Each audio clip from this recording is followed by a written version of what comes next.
And I know it's kind of harsh. It's pretty direct, all this stuff I'm saying, but there's no other way to talk about it. You got to be direct. If you want to change, you got to do it. You can't talk about it.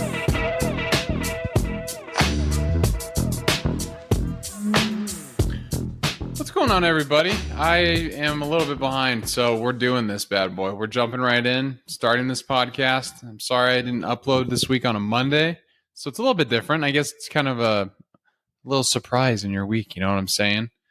I just got back from Oceanside this past week. I went there with Allie. She met the family for the first time, which is crazy. She survived, which is also very crazy. Lucky she did. Everyone loves her, which is not a surprise. Anyways, it's time for a podcast. During that time when I was in Oceanside, I've been reading a lot. And then, that was probably my favorite thing that I was able to do at the beach, as dumb as it sounds. I was just able to read, spend some time doing, looking at the things I like, going down some rabbit holes, doing some research, all that jazz. So that's kind of what I want to talk about today. I've been reading a few books.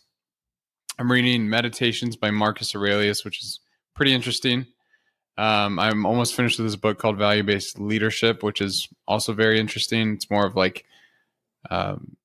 how your values that you have in your life incorporate into how you lead, your style of leading, how it transitions into that. Your upbringing can change how you lead people. It's kind of cool. And then the other book that I'm reading right now is Never Finished by David Goggins. And that's what I want to talk about, because it's a book that kind of made me have a harsh realization this week. And the book's called Never Finished. And that's the realization I had, is no matter what you do in life, you're never finished. And if you're not familiar with what that is, the book's written by David Goggins. It's a sequel to his other book. And it's more of just where he's at right now and some of the things that he's facing, some of the things that he's experienced, and then a couple lessons that he's learning. So his first book, which the name is forgetting me right now. Hold on, give me a second. Luckily I have a computer, so I can pull it up really, really quick. Anyways, his first book is just more of his life and how he started to get into ultra marathons, how he became a SEAL. If you don't know the story of David Goggins, I'll give you some context on that. So David Goggins grew up in some pretty difficult, he grew up in a difficult situation. There's no other way around it. He had a very abusive father. He didn't live in a great place. Got bullied in school. It had a rough life. And because of that, he talks about how that led to him creating a lifestyle where, he'd wake up, first thing he would do, get a chocolate milkshake, eat a bunch of donuts, have this terrible lifestyle. He always talks about, it's kind of funny. He's like, I always want some damn cinnamon buns and all these other things. It's so funny. But he's like, I can relate to people like that because I was that. Anyways, so he started his life. He grew up, bad situation. Ended up, by the time he was 24, he was 315 pounds. He saw something on TV. It was a documentary or a movie or something like that, but it was about the Navy SEALs. And he's like, dang, I want to be a Navy SEAL. He goes into the recruitment office and he goes, I want to be a Navy SEAL. And the guy just laughed at him and basically told him, you're nowhere in shape to even be considered a Navy SEAL, to be even considered in the Navy. And because of that, he decided to change his life. And this is where it gets super extreme. So David Goggins, if you don't know who he is, he might be one of the most extreme people on the entire earth. What I mean by that is he finally became a Navy SEAL. And he also runs ultra marathons. He's an Ironman. He does all these crazy races. And his entire goal, his entire lifestyle is to prove that you can push yourself beyond the, however far you think you can go further. That's his whole thing. He wants to always push and focus on mental toughness, building a difficult to break mind. He wants to, then that's the thing. It's he never wants to be broken. And he says, my body can break, but my mind never will. And so to his point, he literally transitioned his life. He became this guy who would study for 6 hours a day, just for this thing called an ASVAB test, which is in the military.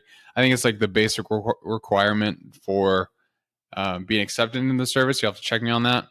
But anyways, he's studying for this test. He's trying to learn as much as he can, while also trying to lose weight. So he's 315 pounds, and I think he had to lose 120 pounds to qualify for becoming part of the Navy. And so this guy is on like a 1,200 calorie diet, working out when he's not studying. Even when he was studying, usually it was on like a what's it called? A stationary bike. And so he's just sitting in his room studying while he's on a bike, going through the process of like trying to become a SEAL. He went through a hell week once, and turns out, boom, he was like, his legs broke, and so he didn't finish that one. So he had to go through two hell weeks to become a Navy SEAL, but he eventually did. And the point of me telling this story is like, he says something, he like sets his mind to do something, and he goes out and he does it. It takes him a while, and like by all means, he mentions it in all his books. He's like, I'm a person, like I'm a regular human being. I've just figured out how to tap into my mindset and just keep going and not stop. And that's kind of his whole purpose of Never Finished. So his first book, Can't Hurt Me, was basically his background, his life, how he changed his life, what he's doing, some of the races that he accomplished, and other things like that. Never Finished is exactly what it sounds like. He talks in the book about how he feels like he's getting soft, right? Because he's getting all this recognition. People are giving him these awards, and they're hyping him up pretty much. They're like, dang, David Goggins, this guy can't be stopped. Pretty much doing what I'm doing in this entire podcast. Like, talking about this guy, telling everyone how great he is. And that apparently got to his head. All these other people talking this way. He's always been this like hard dude, and now he's like getting treated like a king and all this stuff. And he's like, it's super weird. And he talks about how he feels like he got soft. And there's this guy, I can't remember his name in the book, but one day he sent him an email and was like, hey, David, I'm trying to raise money for my foundation. I would love it if you ran the Leadville 100 in my name, or in my organization's name, and tried to raise money for our charity. And if you don't know what Leadville 100 is, it's this race in Colorado, Leadville, Colorado, where it's 100 miles, and it's just through the mountains, and it's just brutal from what I hear. I also I heard Nick Bear's experience with Leadville 100 as well, and he talks about just like, it's something you never expect. Like, you can't prepare for it mentally. You kind of have to go in a little bit ignorant. And when David Goggins got the email from this person, he already ran it. He already ran it once, and he's like, oh man, I don't want to do it again. But I need to be David Goggins. Like, I need to be hard. And he mentions it in the book, like, David Goggins and Goggins are two different people. Goggins, when he refers to Goggins, that's like the super hard, like, I can't be stopped kind of guy. I'm an ultra marathon runner, all that kind of stuff. And he talks about that. Like, he talks about the experience of, him sitting there and being like, I don't know if I can do this again. Like, which is crazy, because like, if you see on social media, he's always like, stay hard, like do hard stuff, go challenge yourself, do whatever. Like, don't be a baby, stay hard. I love it. Anytime I see my buddy Drake, shout out to Drake, I always go, stay hard. And he does the same to me too. So if you're out there, Drake, stay hard. Anyways, so going back to the story, he eventually signs up, and that's about as far as I am in the book right now. But going back to it, there's a lot of stuff that I want to talk about from the book. And if you don't have a Kindle, you should get one, because it makes it pretty cool. Like, you can go and highlight things, and it uploads to your phone, your laptop, computer, your tablet, your Kindle. Like, so you have access to all your highlights, your notes, all this kind of stuff. It's kind of cool. So I do want to open up with this. So this is from the very beginning of the book. And he says, self-help is a fancy term for self-improvement. And while we should always strive to be better, improvement is often not enough. There are times in life when we become so disconnected from ourselves that we must drill down and rewire those cut connections in our hearts, minds, and souls. because that is the only way to rediscover and ignite belief. That flicker in the darkness with the power to spark your evolution. So to his point, like going back to never finished and that concept of never being finished with whatever you're doing in life, he says that like improvement's not enough. You can go do a marathon. Like I go back, I reflect on my marathon a lot when I just ran it in June, and it's July. It's July 25th when I'm recording this, and it seems like it's kind of lost its value by now in terms of like me going back and talking about it. When I did it, I could talk about it for like a week and still feel relevant, but now it's like, okay, maybe I forgot some of the things that I learned on that marathon. And to his point, like I might have to rediscover and reignite that belief. And so when I heard that, I was like, okay, maybe like what can I do to test myself, to challenge myself, which is the whole concept of the book. I think it's to get you thinking about that for yourself. Another thing that he mentioned there, which I like from the book, is he says, life is the mountain we are all climbing, but hope is not an anchor point. It's too soft, fluffy, and fleeting.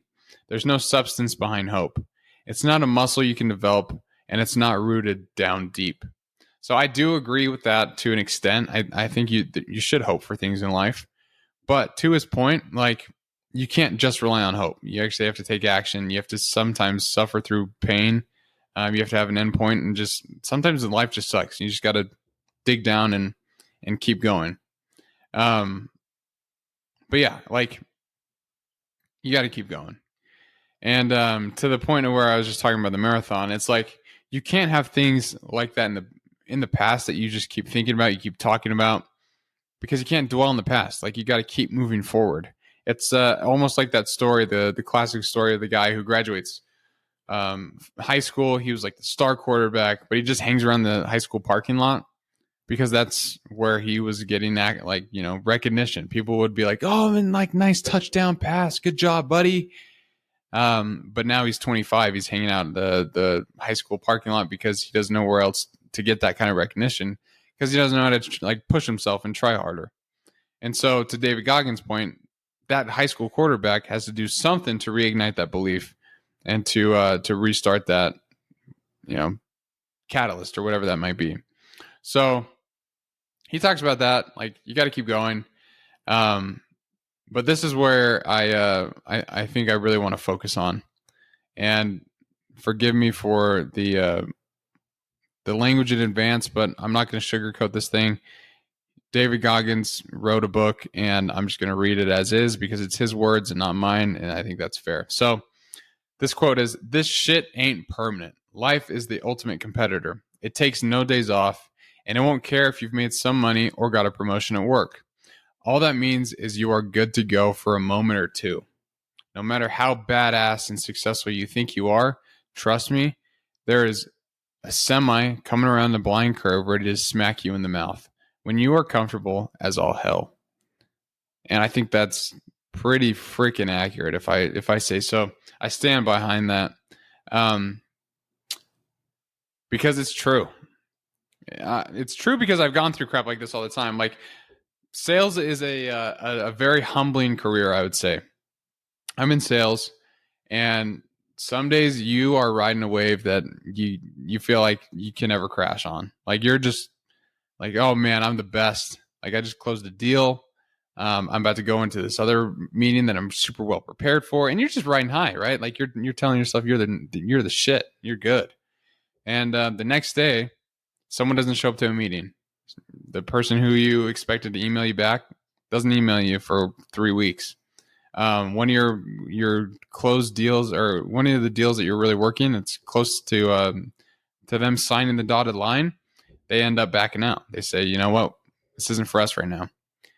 And so I love sales for that aspect because it humbles me. I never ride that wave for too long. Some days it could be for an hour. Sometimes it could be for like 2 weeks.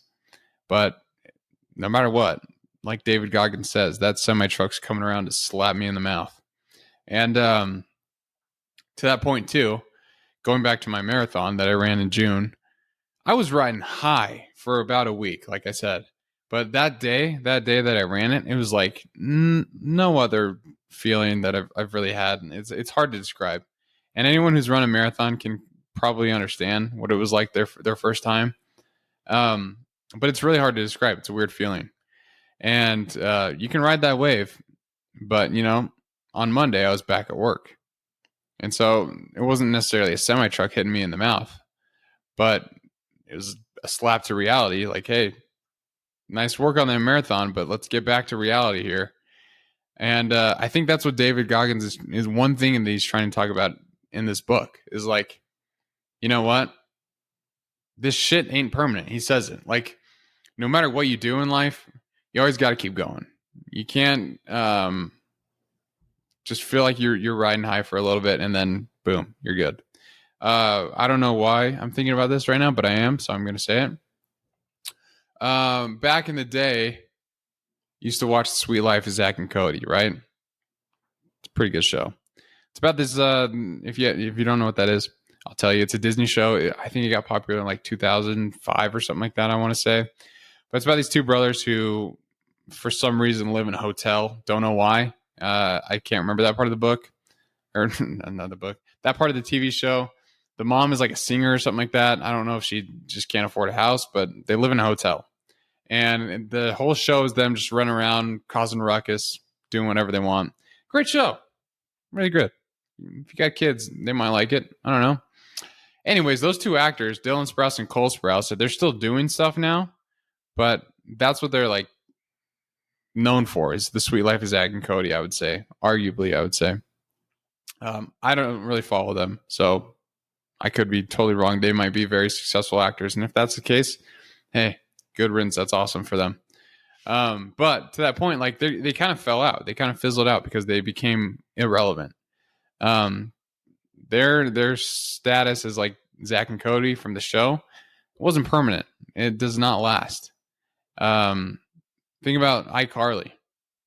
We're going TV shows here, guys. I'm trying to make this a little bit more relatable here. But iCarly, same kind of deal. Miranda Cosgrove, she's still doing great stuff, but like you could argue the pinnacle of her career was that show, iCarly. She tried to restart it, I think, I don't know, it was like called iCarly 2.0 or something like that. Anyways, they did like a sequel to the show, didn't last, boom, fizzled out. But nothing's permanent in life. Don't know that analogy is out there, but it kind of paints my picture that I'm trying to get here. Or how about this? You got a delicious, juicy peach just sitting on your countertop. And you're like, man, I'm going to come home from work and I'm going to eat that delicious peach. Can't wait for all the juices to run down my face. Oh, man, it's going to be delicious. You get back from work and you forget it's there. And you're like, freak. You wake up the next day, you see it on the counter. You're like, dang it. I was going to eat that yesterday. Oh, but today, it's going to be so good. And then you get back, same kind of deal. You forget about it. A couple days go by. You're just in the same routine where you're looking at that peach and you're like, ooh, I'm going to eat that when I get back from work. But you never do. One day you decide to do it. You go and you take a bite of that peach. Turns out it's 4 months down the road. You let that peach sit there for a while. This dirty peach now. It's got worms in it. Maggots are crawling out of it. You take a bite anyway because you think it's going to be delicious. Nope. That shit ain't permanent. It's gross. There you go. There's an analogy everyone can relate to. If you don't like peaches, I want you to roast me in the comments because everyone likes peaches, you clown. Gosh. Anyways, I'm just trying to illustrate the point that nothing in life is permanent and nothing stays. It's one of the guys I love listening to. His name's Alex Hormozy. He talks about this all the time. He's like, hey, if you don't think you're replaceable, here's your proof. Every 100 years, everyone's replaced. Literally everybody. Bezos, he'll be replaced by someone. Probably me. But if someone's going to take his place at some point. And that's honestly one of the things that, like, one of my goals with this podcast, and this might sound really might sound conceited, but I don't really care because this is one of the goals. I hate to say it, but Jocko one of these days is going to stop doing his podcast. It's going to be a sad day for everyone. And he's taught me a lot. I've learned so much from Jocko. And my point there is like, I want to be that Jocko for someone else. Like, I want to take everything he's taught me and teach it to someone else, whether that's through this podcast or through other formats, like if I'm just one-on-one with someone. But he's taught me so many lessons. I feel like it's a injustice not to go and talk to other people about it.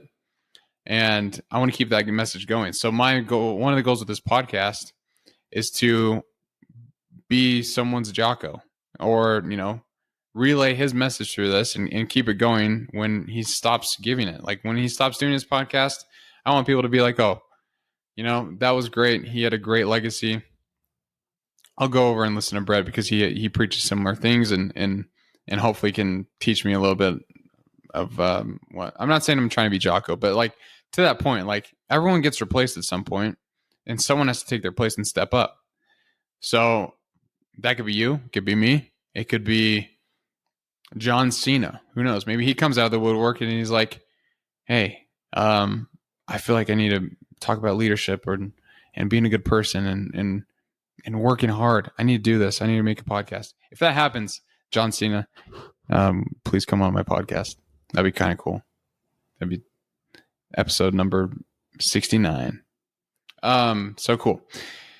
Anyways, so David Goggins, he talks about this thing, and he's like, all these things that you're going to achieve in life, no matter what, those achievements will kind of fade out. And that's what he talks about, like the fizzle out is your achievements. And to that point, he says, you know what will never fade out is how tough you are mentally, which is why he tries to push himself, coming to learn through this book, is like, you know what? You have to keep pushing yourself so you can keep toughening your mind. He says, this is a quote from the book, mental toughness and resilience fade if they aren't used consistently.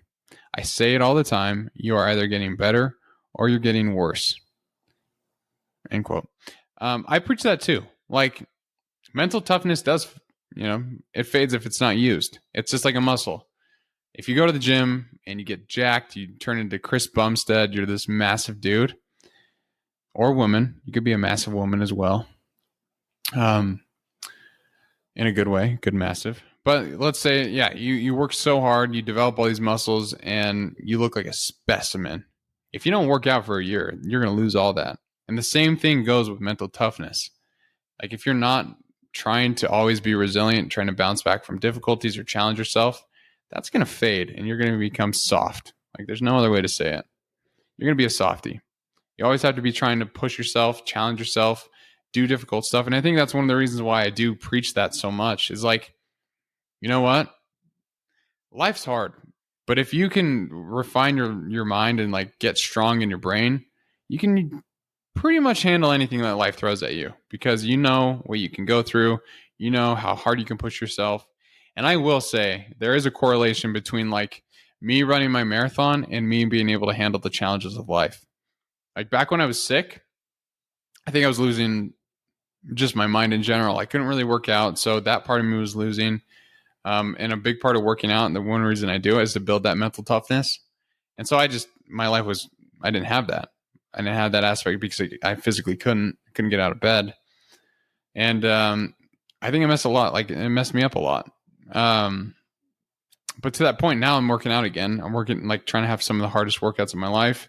I'm trying to do stuff like reading, and you might not think that's challenging, but you have to focus. You got to stay in tune. You can't just be doom scrolling on TikTok. You got to be tuned in. So you have to just control your mind in that aspect and then try and focus on what you're learning and then read it. And yeah, it's that simple. So anyways, you have to keep doing these difficult things to develop that muscle like David Goggins is talking about, that resilience muscle that you know, can bounce back from adversity muscle or whatever that might be. Just to test yourself. I can't remember the quote, but I think it might be like, it's some ancient philosopher, some cool guy, but he's like, his quote is basically like, it's a shame if a man, you can say woman too, but he said a man never sees like his full strength or full potential. And I think that's true. Like, it's kind of sad to think that way. Like, if you don't push yourself and see what you're actually capable of, it's kind of sad. Going back to David Goggins' book, and this is why you got to get a Kindle, because I can see all my highlights, and it kind of just makes this podcast a little bit easier to do. Anyways, he says, every experience on earth is finite. It will end someday, and that makes it doable. But the outcome hinges on those crucial seconds you must win. End quote. To like give some context on this quote, in the book, he's talking about the story where he's like, anytime you're going through something difficult, you have the decision to give up. Like, you can at any point be like, I'm going to draw I'm done, throwing in my hat, throwing in the towel, whatever you want to say, but I'm done. I can't do this anymore. He talks about that in Hell Week. A lot of people would, throw in their hat or ring the bell, put their helmet in, whatever it is. But he says that, if you can think about when you're going through a hard time, just remind yourself that it's going to end. It's going to be done. It's going to be done. And I would do this, I do this when the day sucks. Like, if I'm having a hard day, I just tell myself in my head, you know what? Tomorrow's better. Tomorrow's better. Tomorrow's better. If I'm having a hard workout, I'll say, I can hang in for an hour. And just 1 hour. And then the rest of my day is just bliss. I can do whatever I want. But I conquer this 1 hour. And that's where I get my confidence from. If I can hang in this hour and just keep going, just go through the motions, then I'll be fine. You know what? I have control. That's a big thing that I've always struggled with, actually, is control. I always want to be in control of stuff. And going through life doesn't work that way. So many things are out of your control. I could be going down the street and get hit by someone who's texting and driving. Out of my control. Boom. Dead. Gone. See ya. I hope that doesn't happen. But anyways, a lot of stuff is out of your control. But what you can control is your decisions. And I think that's what's important to remember. You can control what you do with your life. You can control what you do with your time. You have to decide. Sometimes those decisions are not easy. I'm not going to lie about that. You think sometimes I want to, it's 9:00 at night. I want to read a book, but TikTok kind of sounds nice. There's some funny trends going on with this McGrimace guy pouring milkshakes on himself. Wow, that was actually 3 weeks ago. I'm out of it. Anyways, yeah, you have to decide, okay, I either want to spend some time on TikTok, enjoy myself, or I'm going to go read this book and try and learn something. Backing up, though, there is balance. There needs to be balance in things. If you're having a hard day and TikTok helps you focus on getting through the day, do it. No one's going to judge you. That's another thing that David Goggins talks about in his book, is literally no one cares what you do. You can do whatever you want with your time. No one cares. They might have their opinions, but no one really cares. They're focused on their own lives, which is with this podcast. That's one of the biggest things that I just tell myself. Anytime I have a cringy moment, the other day I had a podcast where I tried to sing something. And I tried to do the Joker impression. It was really bad. And it was so cringy. I can listen back into it. But it's you know what? It might be cringy for a second. No one really cares. So I don't care. I'm just going to upload it. But, sometimes you got to tell yourself that kind of stuff. Who cares? No one. It's great. Life's great. And you always got to be challenging yourself. That's okay. I think it's important to always do that. This is a quote from his book, and it kind of goes along with exactly what I was saying. He says, you cannot be afraid to disappoint people. You have to live the life you want to live. Sometimes that means being the MFer. I'm not going to say that. Who can put a middle finger up to everyone in the room and totally be comfortable with that. Sometimes that is true. You have to do that. You have to just be comfortable with who you are. And it's hard, but you got to do it. Because what it really comes down to, I think, is it doesn't matter what other people think about you. What matters is what you think about yourself. And if you're someone who's not confident in your ability to do difficult things, just start with something small and just keep building that confidence. One of my favorite quotes that I've been going back to so many times. I've told this to Allie a billion times, and I feel so bad for it. And I think I've probably talked about it on this podcast. But the quote's this: "You don't become confident by shouting affirmations in the mirror, but by having a stack of undeniable proof that you are who you say you are. Outwork your self-doubt." That's from Alex Hormozy.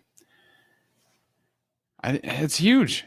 Like, you're not going to gain confidence. This is why I struggle with self-help crap.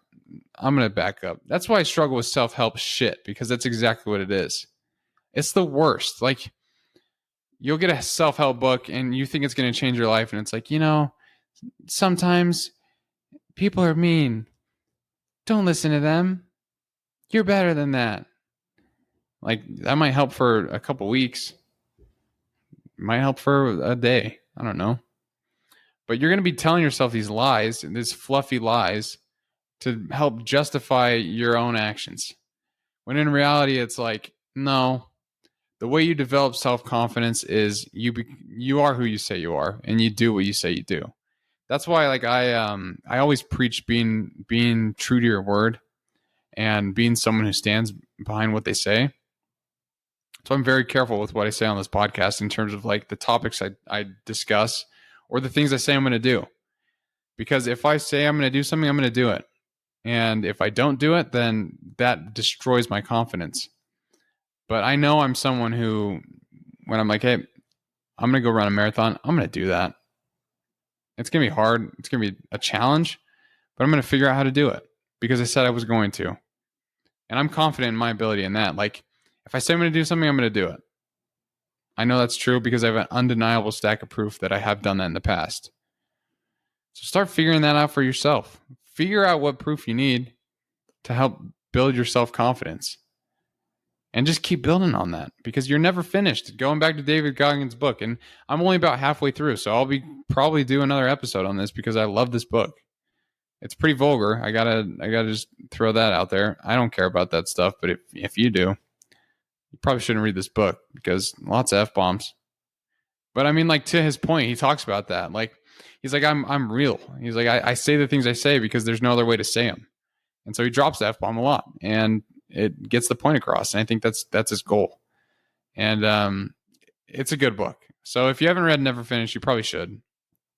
One last thing that I kind of want to leave you guys with, just from a quote from the book, is it kind of goes along with what we're talking about. Like, you have the control to change.